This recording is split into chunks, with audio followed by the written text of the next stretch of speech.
You're listening to 93.5 Throwback FM.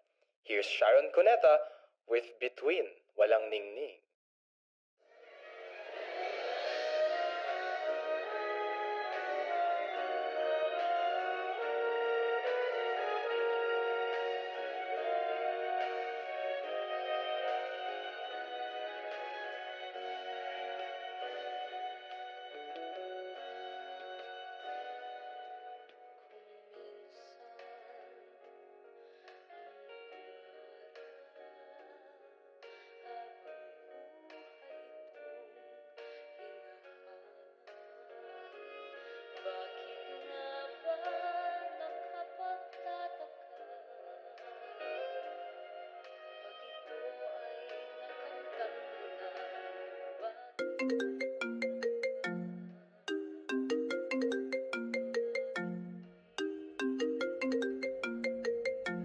Chief.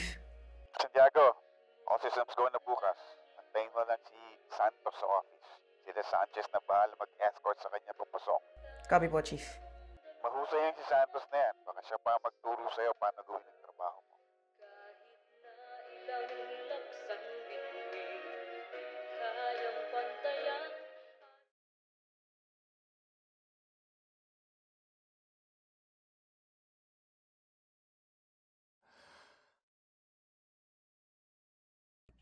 Good evening, Santos. Selena lang po, Detective. Thank you for consenting to this interrogation. Klaro naman ba ang pag-brief sa'yo ni Sanchez sa kung ano magaganap sa interview na to? Opo, Detective. Then let's begin. Bago ang lahat, gusto kong malaman mo na malaki naging tulong ng mga litrato mo sa case na to. Magaling ka. Deserve mo ang recognition. Ikaw rin po, Detective. Sikat po kasi kayo sa aming mga photojorn. Ikaw yun, di ba? Magkapatid na babae, patay. Suspect yung nanay. Charged guilty. Naalala ko ng bata ako, gusto ko rin maging pulis eh. Pero sabi ng tatay ko, hindi daw para sa mga tulad natin ng law enforcement. Thank you, Ms. Santos. So, pag-usapan natin yung first big break mo. The murder-suicide in Bahay Toro. Hindi ka pa official photojourn yan, ha? Pero ganyan ang pinagkakaabalahan mo. Ganun ka ba talaga kaseryoso sa pagkuha ng mga litrato? Chance encounter. Mahirap pa nga kumuha ng picture niyan eh. Ang dami kasi nakapaligid sa crime scene. Pero, nandun yung opportunity eh. Sayang naman.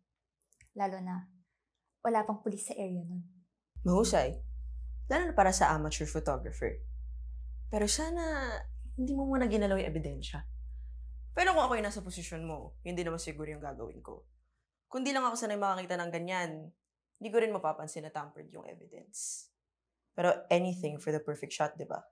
Di naman siguro natin masisi yung mga bystanders na gusto nang tumulong. Kahit ibig sabihin nun, makakontaminate yung crime scene. Tell me about your magnum opus. This time, ikaw lang yung nasa scene. Kinuha mo yung picture 10:15 p.m. Dumating ang department ko, 10:40. Nakakapagtaka lang. Kasi sobrang laki ng building ng culture. Hindi lang dapat alam ng killer yung whereabouts ni Mr. Fortunato noong November 21, dapat kabisado niya rin yung mismong lugar para ma-anticipate kung saan kami manggagaling. Nakita niyo naman yung mga CCTV footage, di ba? Wala akong kinalaman, Detective. Kung yun na tinatanong niyo. Dating boss ko si Sir John sa culture. Nangailangan siya ng extra photographer. Nung nalobat yung Nikon ko, ang sabi niya, meron pa raw siyang isang battery sa cubicle niya. Past office hours na yun. Yung pinakamalapit na guard, nakikinood pa yata ng teleserye sa cellphone ng janitor. Pagbigay niya sa akin ng battery, ang sabi niya, gusto niya daw muna ng kape bago kami bubalik sa event.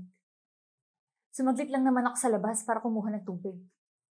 Pagbalik ko, Patay na siya. So yung SD card na naiwan sa tabi ng katawan, galing sa camera ko. kaya naiwan. Pareho pa rin naman yata tayong tao pa rin, di ba, Detective? Kahit gano'n na nakakagago tong mga trabaho natin. Kahit di madalas sumikat ang mga picture ko. Magaling pa rin naman ako sa trabaho ko. Pero nang ginawa ko yung picture na yan, makita ko na agad kung paano nila kayang hanapan ng angulo yung story nito. Ikaw siguro.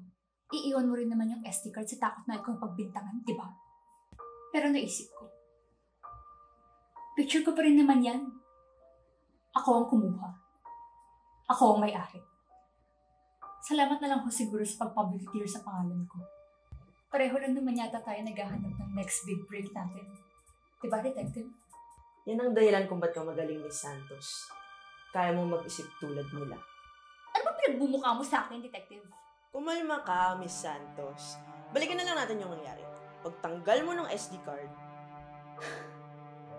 Ano ba talaga silbi ng interview na to, Detective? Ano ba gusto mong malaban? Kita-kita niyo naman yung alibay ko, di ba?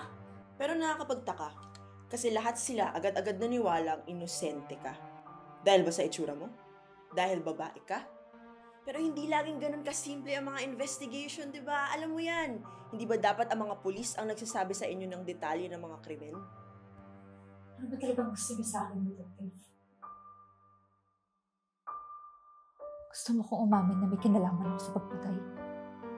Ganito mangyayari, Miss Santos. Sa files mo pa lang, alam ko na kung anong klaseng tao ka. Hindi mo ako kilala, Detective. Sa tingin mo, papayag na lang ako basta-basta sa laro mo? Wala nga akong kinalaman. Hindi pa ba klaro yun? Tama ka. Hindi ko nga alam kung may kinalaman ka sa pagpatay. Pero dahil pabor to sa'yo, at pabor to para sa akin, bakit hindi ka na lang umamin? Pera, kasikatan, atensyon, pareho lang naman tayo, di ba? Gagawin mo ang lahat para makuha ang gusto mo. Ako rin naman, gagawin ko ang lahat para makaangat sa putang ina ngayon siyang to. Matalino ka naman, di ba, Celine? Gusto mo nang bebenta na headline? Photojournalist sa likod ng sikat na crime photo. Umaming may kinalaman sa pagpatay. Pareho naman tayong gutom para sa atensyon, di ba?